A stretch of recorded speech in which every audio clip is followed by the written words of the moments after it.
Good afternoon, everyone, and welcome to another episode of Big Blue Sports Podcast. I'm your host, Matt Volz, a junior at SUNY Fredonia. I think every single week, I almost mess up what year I am. And I don't know why I still do it. Because I'm a junior. I've been a junior since, May, probably technically speaking. And for some unknown reason, there have been so many shows that I have come on to do, and I have almost called myself a sophomore. And I don't know why, but there's been a lot of shows where I've almost been like, I'm Matt Volz, a sophomore at SUNY Fredonia. I'm like, no, I'm not. Not anymore. Done with that, bro. That's a check on my list. At least I didn't say I was a freshman still. That would be a real throwback. That would be, you're talking like 2022 levels of throwback, which really wasn't that long ago, but it feels like that long ago.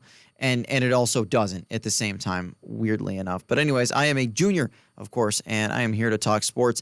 Fredonia sports, again, we're kind of in like a weird time of Fredonia sports. Thanksgiving is next week, so a lot of us on campus are going home either Friday or Saturday and are going to be gone for all of next week, which means no Big Blue Sports next week. Again, I know, so sad, heartbreaking, but I'll be back the week after that, I promise. But not only are students going to be gone for that week, it's also kind of a lull in sports, in varsity sports, because you have your fall sports have now all come to an end, but your winter sports have not fully gotten rolling yet. Like, they've started, but they haven't fully gotten up and going yet. So there's not a ton going on in Fredonia sports, but I will say a huge event that took place last weekend right here on campus, the NCAA Niagara Region Cross Country Championships for both the men's and the women's. This was the biggest cross country meet held on this campus in possibly program history. I don't know that for sure, but there were 22 teams. There were 22 scoring teams in the men's race and 21 in the women's race. And there were, I think 5 other teams that weren't scoring. So there were a total of, 27 or 28 different schools that were here for that. And there's schools from all around New York State. It's the Niagara region. And the top finishers at this event, as well as the top teams, which New York University, NYU, yes, they were here. They won both the men's and women's events and ultimately will be advancing to the national championships, which are this upcoming Saturday in Terre Haute, Indiana. So trying to find specific people was like looking for a needle in a haystack. I was out there. I got out there a little bit. I missed the start of the women's race, but I caught the men's race. My cousin, Lucas Peterson Volz, is a freshman and runs for Fredonia, so I caught his race. And a teammate of mine from high school, she runs for SUNY Cobleskill. And so I wanted to make sure that I caught her race as well. And at the end of the race, I saw her running by at the very end of the race, and I was there to cheer her on in my typical Matt Volz coach voice, which is so loud and so extra, but I've done it for so many years. My motto with cross country, because again, I ran cross country for a long time. My motto is that if I'm leaving a meet and I don't at least have a little bit, and if my voice is still perfectly intact after a full meet, I didn't do it right, because I go full out, like full volume. There have been so many times where I've had literally no voice after a cross-country race, and I've never once regretted it. That's just the way I am. But I made sure I was trying to find her after the race, and it literally was like trying to find a needle in a haystack. I mean, I'm looking through this giant crowd of people, which not used to having that big of crowds of people here on campus. And so I'm trying to find her. I couldn't even find her team, but eventually I did, and I tracked her down on a couple of other high school teammates. Go Gators! Shout out Allegheny Limestone High School, the greatest cross-country program in the land, the Allegheny Limestone Gators. We were so good. We really were, though. Like, I think back on it sometimes, and man, We were good. We want my tiny backstory before I get into the rest of Fredonia sports, because I just love talking about cross country. Our boys cross country team that I was on my junior year in high school, we won the Section 6 championship. We won for our class, of course, but we won the section championship. And for cross country, if you win the section championship, you move on to states, which is a huge deal. There hadn't been a team in the history of our school, because I went to Allegheny Limestone. Allegheny Limestone merged together. The last team for either of the Allegheny or Limestone districts that had been to states was an Allegheny high school team that had gone in the early 90s before Allegheny and Limestone merged. So that was a big deal to us. We won the section championship as a team, and we were going to states. Only problem, it was 2020, so there were no states. There was no state championship because of COVID. So the 1 year where we would have advanced to states, we did not get the opportunity because there was no states. I will say, though, it was kind of cool that we were able to close out the season on a win. That was neat. I mean, that definitely was a very cool experience. The only problem with that day was that was the same. So they split up sectionals. We ran on a Sunday.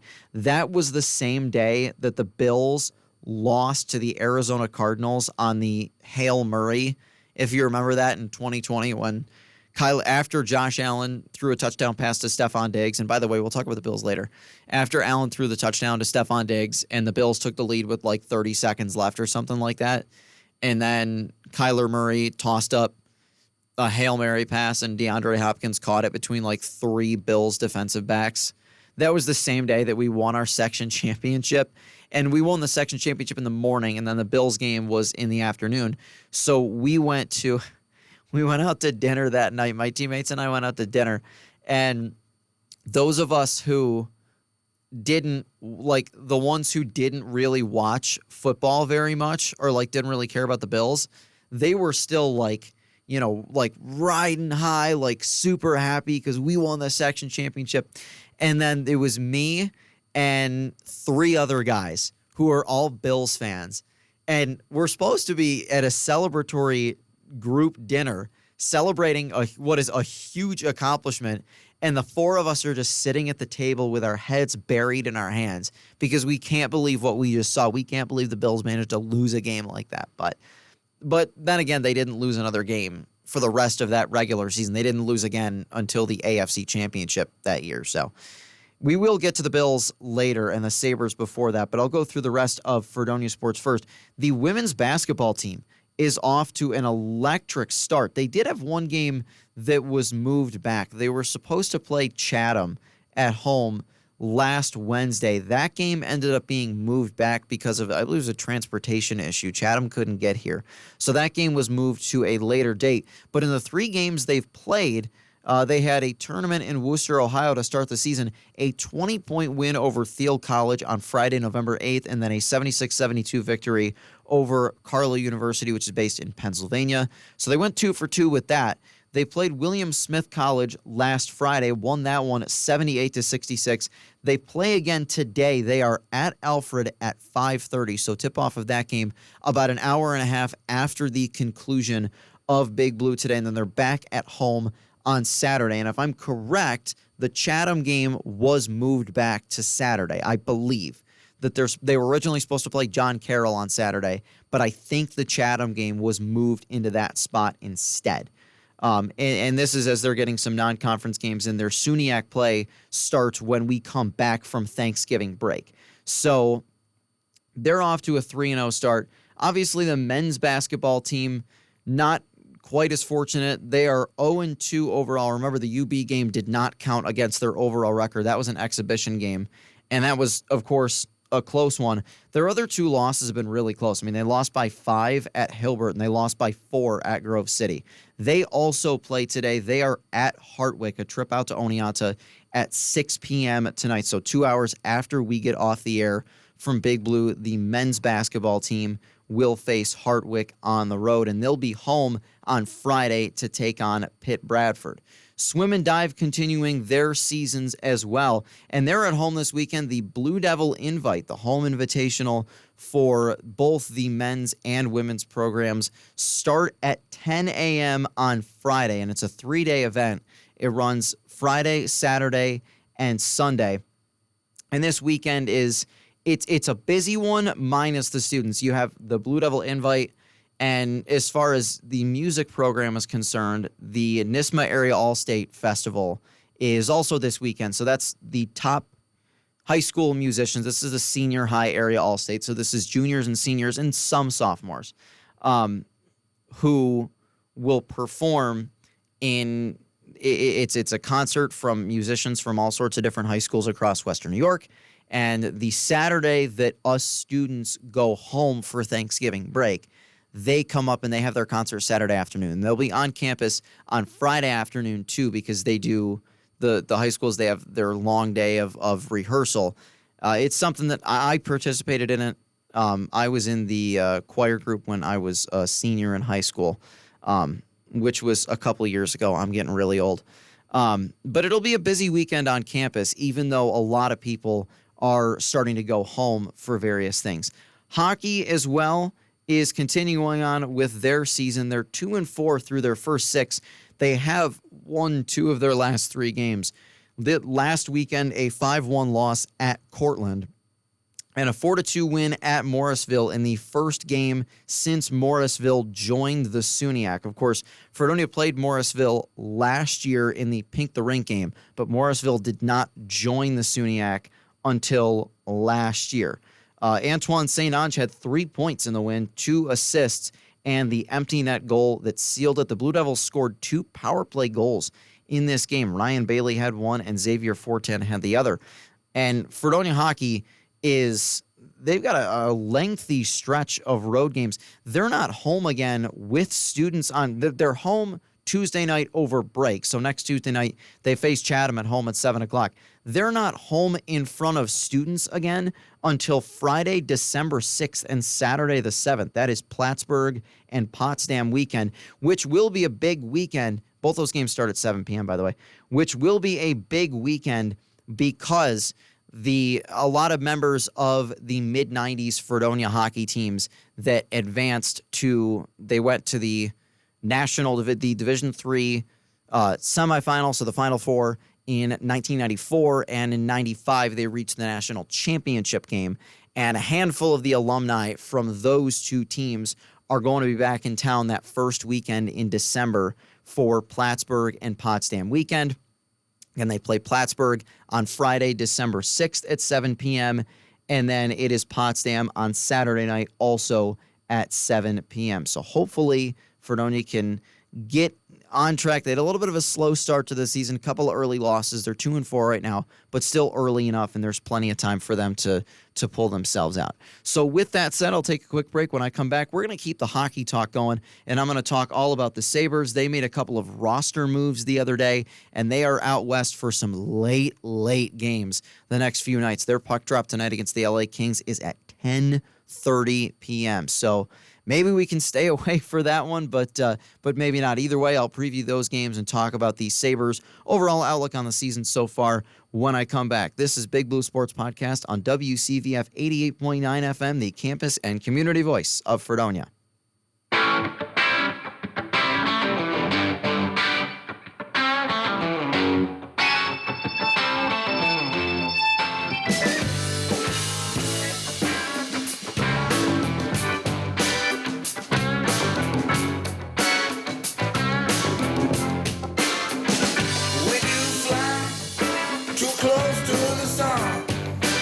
You might never come down, back down to the ground.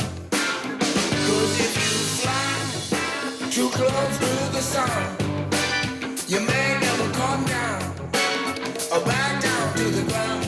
You gotta keep good company. You gotta keep good company. Now when you swim in dark water, your soul changes forever, ain't never the same. And when you wake in dark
never win.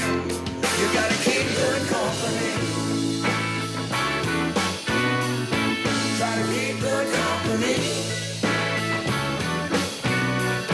You gotta keep good company. Try to keep good company. You gotta keep good company. Try to keep good company.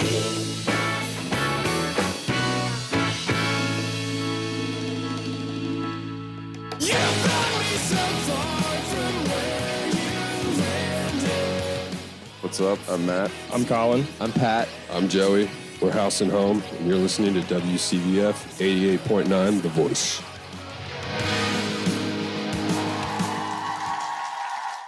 And welcome back to Big Blue Sports Podcast. Hey, you should take the bait with this event. SUNY Fredonia is now offering fly fishing and fly tying classes. Celebrate the 30th anniversary of this class by catching this event.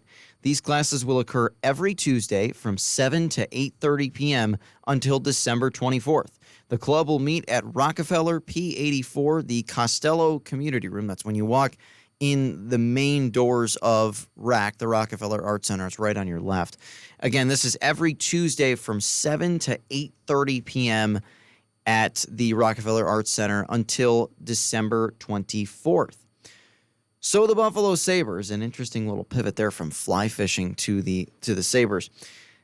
It's very hard to get a read on what exactly the Sabres are so far this season. Overall, they're 8-9-1.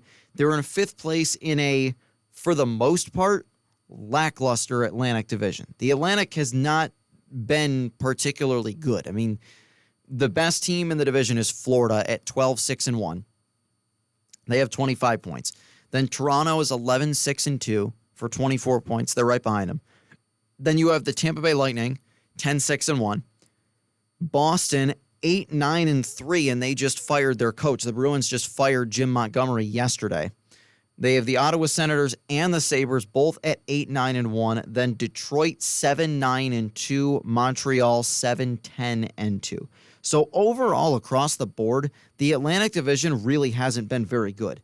I mean, there's a lot that is there for the taking if you're a team like Buffalo, who the Sabres have an offense that is capable of scoring. They are a team that is talented enough to be better than they are. Their most recent game, I did not get a chance to catch this game. This was going on, might have been at the same time as I was going to say, was it at the same time as the Jake Paul and Mike Tyson garbage fight that I unfortunately spent so much time watching on Friday? That was a disaster. I mean, I said to everyone at the time, I have seen hockey fights 10 times better than whatever the fight between Jake Paul and Mike Tyson was. It was like neither one of them wanted to throw a punch. And it was so boring. I mean, it was so boring. It was fun to be watching with friends, but geez, that fight was just not entertaining whatsoever. Speaking of not entertaining, the Sabres on Saturday night losing 5-2 to the Flyers in Philadelphia. And that's a Flyers team that's not all that great, to be completely honest with you. The Sabres were outshot in this game 32-25. Devin Levi was in net, and I'll be blunt, Devin Levi was terrible in this game. I mean, he was not good. And that's sort of been an ongoing thing. Levi has not played well at all in the limited outings that he's gotten this year, and he has been sent down to Rochester. I think it makes sense. It's not even necessarily saying, oh, you haven't been playing well, so we're going to punish you by sending you down to the minor leagues. I think yes, that's kind of part of it. I think more of it has to do with the fact that, okay, Devin Levi is a young and still developing goalie, and he just needs playing time. I mean, that's the thing. The goal, I think, with this season, I think Lindy Ruff's goal was he wanted to use Luukkonen and Levi in a way that other teams are using sort of 1A and 1B goaltenders instead of a number 1 and a number 2. The Boston Bruins executed this to perfection a few years ago, the last few years before this year, when they had Jeremy Swayman and Linus Ullmark. Of course, Ullmark is now gone, but when it was the two of them with the goalie hug, and it didn't matter who was in net, you probably weren't getting anything by them. And I think that was the plan. The problem is Luukkonen is so much more reliable than Levi is. And that's not to say Devin Levi's not good. I think the majority of it is that Devin Levi just needs more time to develop. Goalies are a lot of times very, very slow burners and late bloomers. Goalies take much longer to successfully develop in hockey. Goalies take a lot longer than skaters do. So, like, for example, and that's a big reason why you don't see goalies get drafted early in the draft. Goalies are weird. I mean, I'll just say it. Goalies are weird. They're usually kind of nuts. The actual, like, people behind the mask are kind of insane. And you have to have, a rubber puck shot at you 30 times a game. But not only that, goalies are so hard to predict. It is impossible because goaltending a lot of times depends on a lot of other factors. Like, for example, how good is your defense that's playing in front of you? Is your forward group really aggressive? How good are your forwards at back checking? Do you give up a lot of odd man rushes? Yes, no, and yes for the Sabres. But it's the Sabres. The problem, I think, with Buffalo, and this is especially a problem that we've seen with their penalty kill. Their penalty kill is very aggressive. And a lot of times that puts the goalie in a very difficult position, whether it's UPL or whether it's Levi. Now, UPL, I will say, for the most part, has been pretty solid this year. I think he has been not like this great top-of-the-league goalie, but he's done his job. I don't really have too many complaints about UPL. Levi, again, he's young. I think he needs more time to develop more than anything else. So he goes down to Rochester to get some more playing time. The Sabres did claim James Reimer off waivers. And the thing with Reimer is, okay, so he was originally picked up by the Sabres. The Sabres let him go when Levi made the team. He went to Anaheim, didn't really get a chance to play there, and then was put on waivers again, and now is coming back to the Sabres. I don't know if I like James Reimer as a long-term backup option. I think Reimer is kind of well past his ability to be a solid goaltender. It reminds me of like a Craig Anderson type of situation, but like not as good.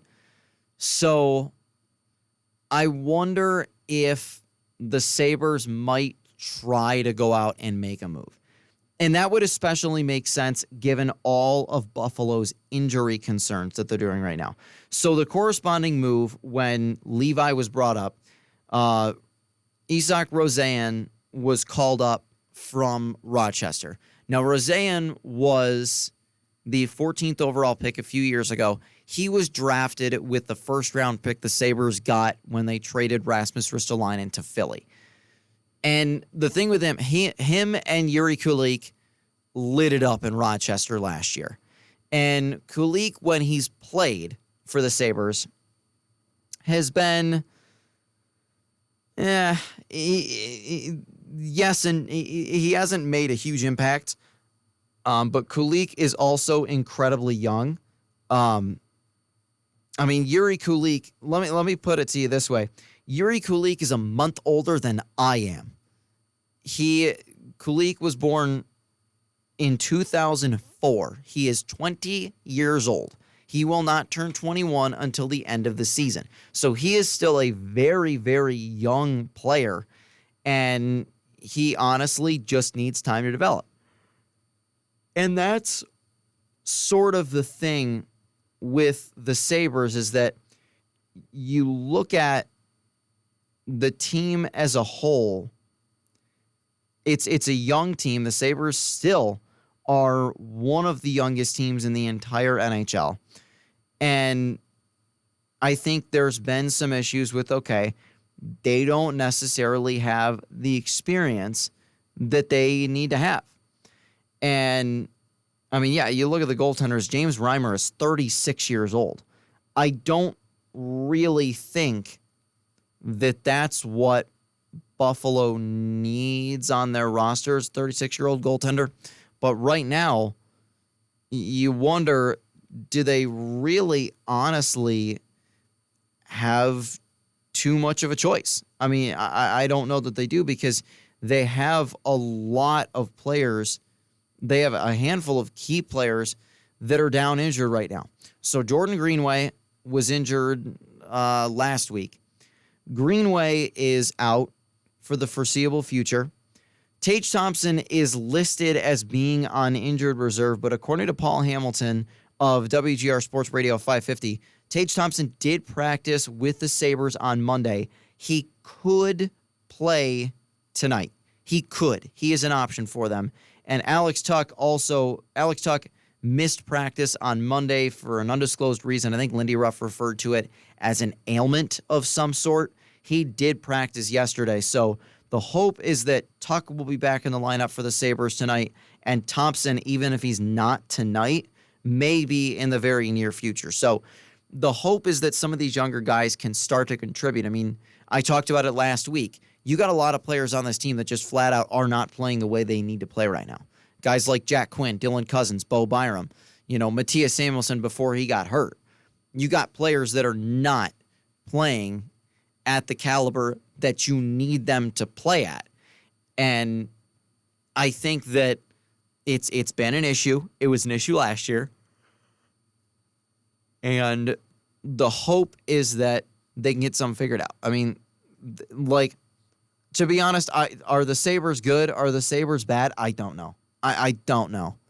We're a month and a half into the season, and I literally have no idea what to make of this Sabres team. I have no clue whatsoever. So they're on a road trip, as I mentioned. They are in L.A., a 10:30 puck drop tonight. Good news is that's the latest of the three games. Friday night, they are in Anaheim against the Ducks. Puck drop is at 10 p.m., and then Saturday at San Jose at 8 p.m. You look at the schedule, and there's an opportunity to pick up some wins. The Sabres against L.A. tonight is going to be a close one. Anaheim and San Jose are both teams that Buffalo is probably better than on paper. And then they return home. They bookend Thanksgiving, 7 p.m. on Wednesday night. They are at home against Minnesota. And then they have an afternoon game on Black Friday. Friday at 3 p.m., they host Vancouver and then head out to Long Island to take on the Islanders on Saturday, November 30th. And then the last game before I come back here is going to be Tuesday, December 3rd at home against the Colorado Avalanche. I will be at that game, so we'll see how that goes. And that starts a 5-game homestand. I totally forgot to mention, too. I completely forgot to mention that, and I'll do this real quick before I went to break, the Sabres had their tickets for Turkey's Drive this morning. So from 7 to 9 a.m., there were people, you could donate a 20-pound turkey, and for everyone who donated a 20-pound turkey, you received a voucher for 2 free Sabres tickets, and there are a few select games that you could have picked.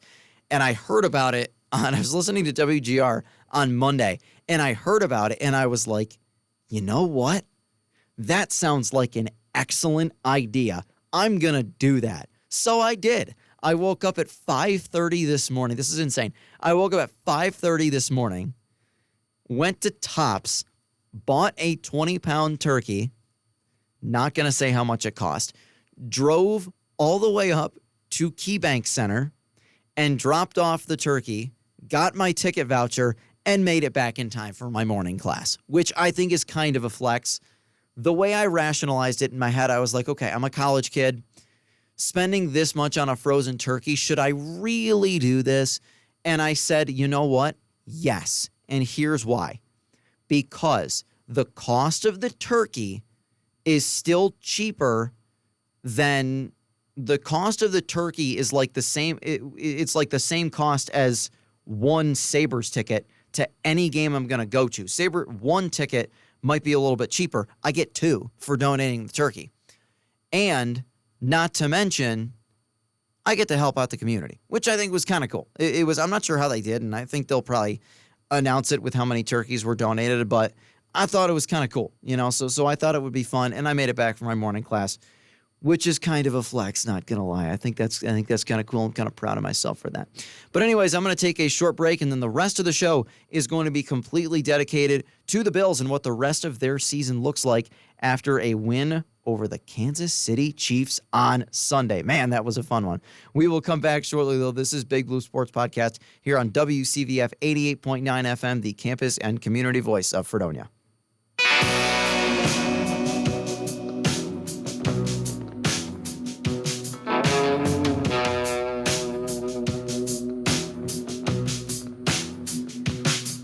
Got the devil whispering in my ear, saying he's the king of all I fear. And if I listen, I'll make it go away. At least I think that's what I heard him say. If I wanna go big, I gotta learn to steal. The devil's so long, it's a good way to heal. If I wanna see God, I gotta learn to kill. It's all just a part of my free will.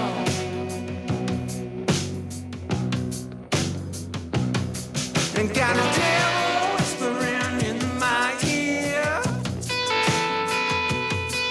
He's just a fallen angel, he says real clear. Tell me not to worry about repercussions. If I'm real sick, well, I won't have none. So if I wanna get high, gotta use my blade. Leave a body, take the money someone else made. It ain't too worried about the blood I spill. It's all just a part of my free will.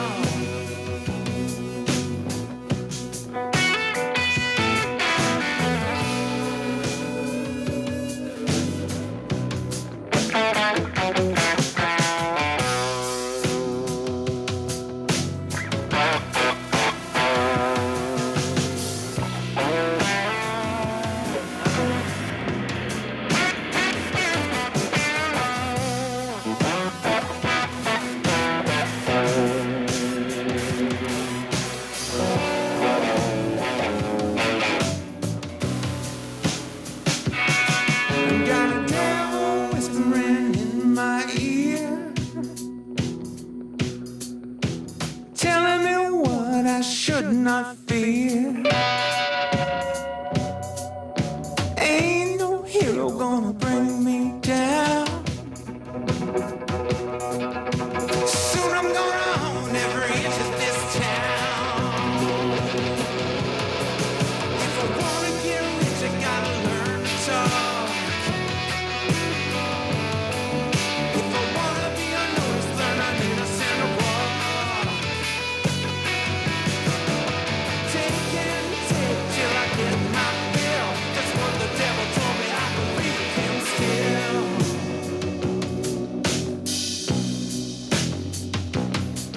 Got a devil whispering in my ear,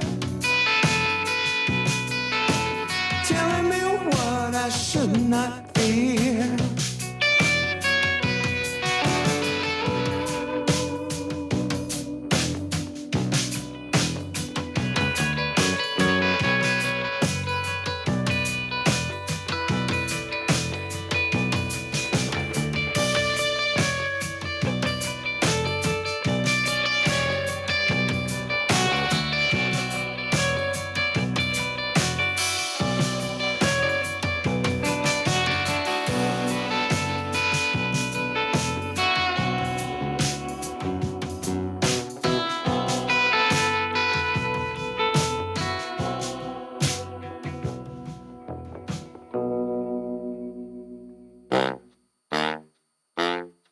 Tune in every Friday at noon to catch one of Fredonia's hottest radio shows, High Noon Friday.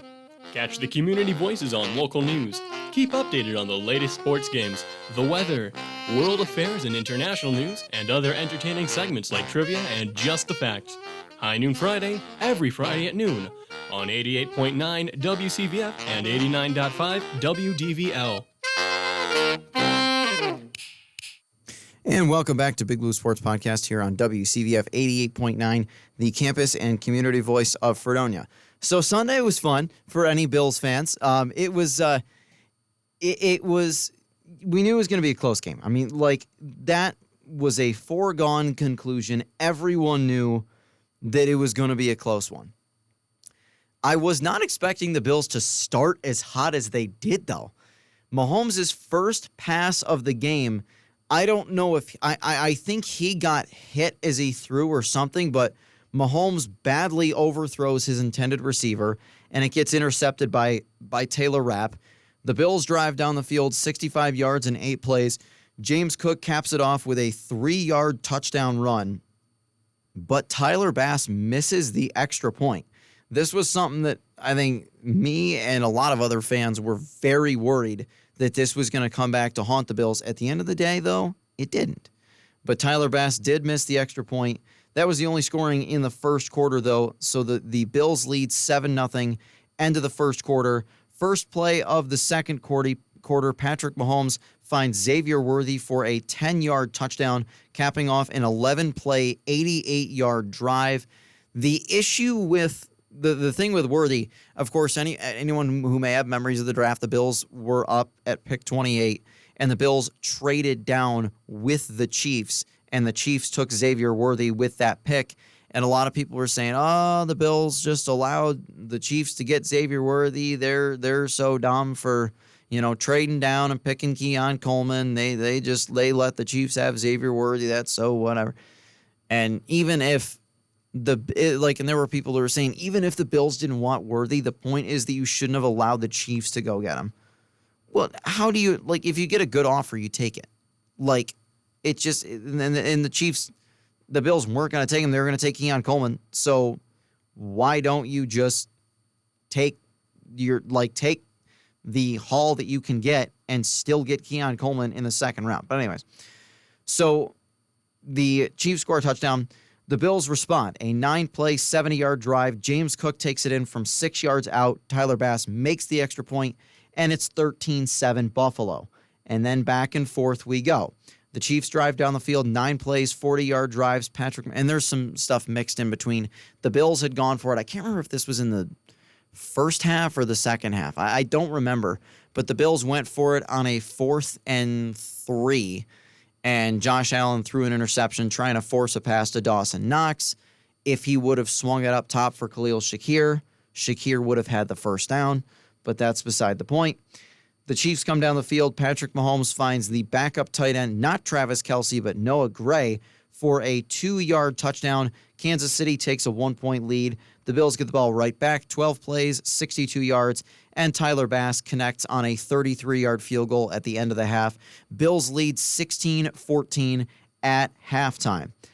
In the third quarter, no scoring for either team. Both defenses really started to lock in. We go to the fourth quarter, the Bills with a drive that started in the third quarter, 10 plays, 83 yards. Josh Allen, a 12-yard touchdown pass to Curtis Samuel. Hey, he plays for the Bills. It's Curtis Samuel's first touchdown catch, his first touchdown as a Buffalo Bill here in Week 11. Samuel's been someone who Bills fans have been clamoring to use more and find more creative ways for offensive coordinator Joe Brady to use him. Samuel catches his first touchdown as a Bill, and Buffalo goes up 23-14. But then again, back and forth we go. We knew it was going to be close. The Chiefs get the ball back, and they drive down the field 10 plays, 70 yards. The Bills' defense was getting gashed a little bit. I was actually in a meeting for almost the entire fourth quarter of this game. And so I'm like listening to the TV is on. One of my housemates is watching the game downstairs. I'm like definitely paying more attention to the game than I should, given the fact that I'm in a meeting, but, it is what it is. I was still paying attention to the meeting. Full disclosure, I was fully locked into the meeting. I promise I was. But anyways, the Chiefs drive down the field. Patrick Mahomes finds Noah Gray for his second touchdown of the game, this one from 1 yard out, and it's a 2-point game with just under 8 minutes to go, 23-21 Buffalo. The Bills come down the field, and they face a 4th and 2 from the Chiefs' 26-yard line. And instead of kicking what would have been about a 43-yard field goal, Sean McDermott decides to go for it, put the ball in Josh Allen's hands, and I love that he did this. Even if Josh is stopped short, when you have a quarterback like Josh Allen, you got to give them the opportunity to go win the game themselves. The Bills have had too many games, especially against the Chiefs, where you think back to the 13 seconds game when the defense blew it and Josh Allen didn't even get a chance with the football in overtime. There's been too many games where, the Bills would settle for a field goal in overtime instead of going for a touchdown for the win. And I love that McDermott made the decision to go for it. Even if he stopped short, that's the right call, I think. Because here's the thing. If you kick the field goal, it's kind of like the field goal of death. If you kick a field goal, sure, you go up by 5, and now Kansas City needs to score a touchdown to beat you. But then you're saying all Patrick Mahomes needs to do is lead a scoring drive and you lose. Whereas if you're stopped short, the Chiefs just need a field goal and you lose. So either way, you don't want to put the ball in Patrick Mahomes' hands if there is a chance that he could then go down and take the game from you. So going for it, like kicking the field goal, you are 100% giving the Chiefs the chance to go win the game with one score. Going for it, if you don't get it, the Chiefs can win with a field goal. But if you do get it, that's pretty close to game over. So Josh Allen on a 4th and 2 ends up scrambling. Nothing opens up. And not only does Josh Allen pick up the first down, he decides, I'm going to run through the entirety of the Kansas City defense and into the end zone. And that's exactly what he did. A 26-yard touchdown run, which Jim Nantz called the play of the year. And the Bills jumped ahead by multiple scores. The Chiefs get the ball back, and Patrick Mahomes ends up throwing an interception to Terrell Bernard on a 4th down pass. It was a 4th and 13 that he had. Mahomes had no choice. He had to try and force something, especially to his tight end, Kelsey, and it gets picked off by Bernard. The Bills win it 30-21. Buffalo has won 6 straight games. They are 9-2 for the first time since 1992. Hard to believe in the Allen and McDermott era. The Bills have never been 9-2 through their first 11 games. They are 5-0 at home. The Bills have not lost, knock on wood, the Bills have not lost at home yet this year. The Chiefs suffer their first loss of the season. They dropped to 9-1 on the year. And that's key because the Bills are now only a half a game behind the Chiefs for the AFC's number 1 seed. The Bills are on their bye week next week, and then they will be still at home on Sunday, December 1st for a Sunday Night Football matchup with the San Francisco 49ers, who the defending NFC champions, who have been very, very injured so far this year. And even when they've been healthy, the 49ers haven't looked great. But I am going to take a very short break, and when I come back, I'm going to preview what Buffalo's chances look like for the AFC East for the rest of the season to get the division and the AFC's number 1 seed potentially. So thanks for tuning in to Big Blue Sports Podcast this afternoon on WCVF 88.9 FM, the campus and community voice of Fredonia.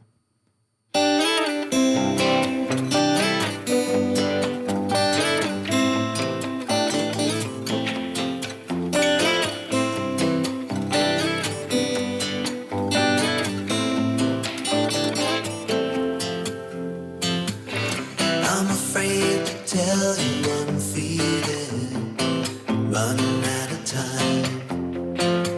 I still can't, so you just have to read it.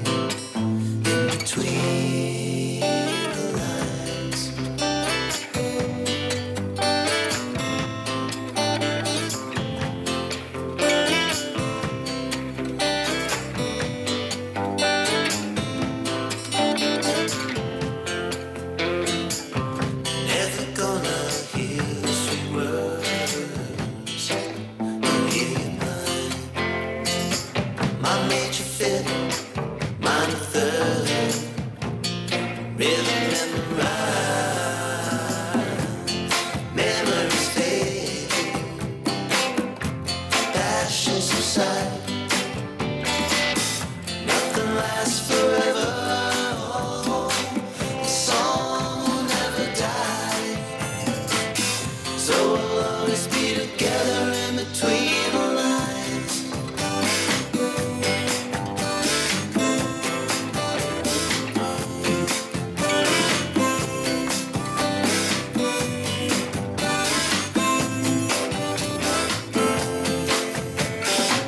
I'm just a man alone in your symphony. Beautiful tragedy. We'll live forever in harmony. English chorus I'm singing. Whoa. Memories fade. Passion subside. We'll hum this tune forever. 'Cause it'll never die. And we'll always be together in between the lines.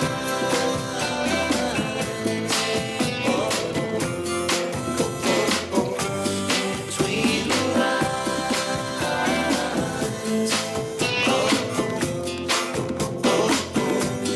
Between the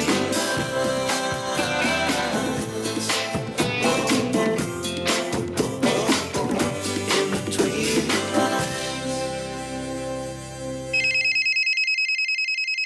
Your call has been forwarded to an automatic voice message system. At the tone, please record your message. Hey, I'm just calling to let you know that you're listening to WCVF 88.9 The Voice. And welcome back to Big Blue Sports Podcast here on WCVF. So I mentioned before I cut to break the outlook for the rest of the season as far as the Bills in the division. So the Bills are 9-2, and they've got I can't even understate it, they've got a huge lead in the division. The Dolphins are second in the AFC East at 4-6, and then you have the Jets and the Patriots at 3-8. The Patriots not expected to be any kind of a factor. The Jets, a few things about the Jets. The Jets obviously already fired Robert Saleh earlier in the season, their head coach. They made the announcement earlier this week that they're firing general manager Joe Douglas as well. And today I just saw that apparently in an owners meeting in September, the Jets considered benching Aaron Rodgers. Who could have possibly predicted that giving the keys to your entire franchise to a 41-year-old quarterback coming off of a major Achilles injury who didn't look all that great in his last healthy season, not to mention has gone completely off the rails? Who could have imagined that wouldn't quite work out? Not the Jets. The Jets thought it would work perfectly. How has it gone so far? The Jets are 3-8, and now mathematically, the Jets cannot catch the Bills for the AFC East. So the Bills are 9-2, the Jets are 3-8, and the Bills already beat the Jets earlier this season. Their second matchup, the one in Buffalo, is at near the end of the season. It's the Bills' last home game. It's on December 29th. But so let's say the Bills lose out and the Jets win out. Both teams would finish 9-8, and they would split the season series. The Bills would still have it on tiebreakers, so I'm pretty sure. So the Jets cannot catch Buffalo. The Patriots technically still could. If the Bills win one more game or the Patriots lose one more game, New England cannot catch Buffalo. And then it would just be a two-horse race. It would be between Buffalo and Miami. Again, the Bills 9-2, the Dolphins 4-6. And again, very important to note, the Bills beat the Dolphins in both matchups that they played. That never gets old to say. That just never gets old to say. Beating the Miami Dolphins, oh, that's got to be the only team that is more fun to beat than the Chiefs. That would be an interesting question to pose to Bills fans.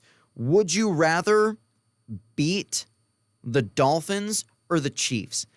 I would rather, in the regular season, I would rather beat the Dolphins. In the playoffs, I would rather beat the Chiefs, I would say. No. I would almost because beating the Chiefs implies that you're probably pretty far in the playoffs and the Chiefs would be your number one threat. But beating the Dolphins, man, there is something special about that. But anyways, Miami is 4-6. I read something on social media that the Bills could clinch the AFC East before their next game even kicks off. So the Bills are on their bye week this week. I believe so are the Patriots. No, the Patriots are not. I'm thinking of somebody else. It's the Jets are. Yes, so the Jets are on their bye week, but the Jets are honestly, the Jets are irrelevant at this point. We don't even need to worry about the Jets. So the Patriots and Dolphins play on Sunday in Miami at 1 p.m. So ideally, we want New England to win this game. I mean, we never really want New England to win any games.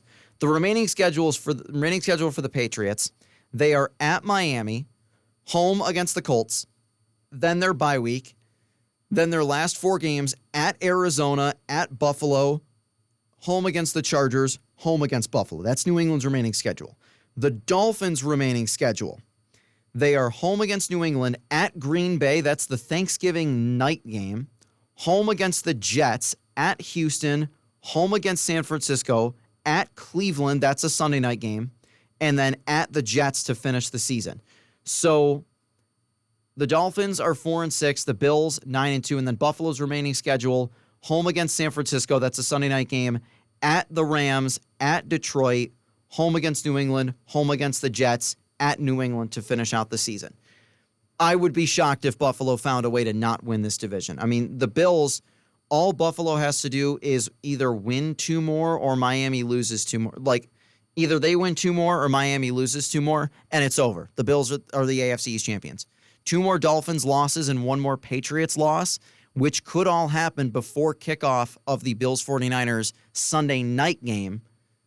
If those 3 things happen, if New England beats Miami but then loses to the Colts, Miami loses to New England and loses on Thanksgiving, the Bills are your AFC East champions before they even play another game.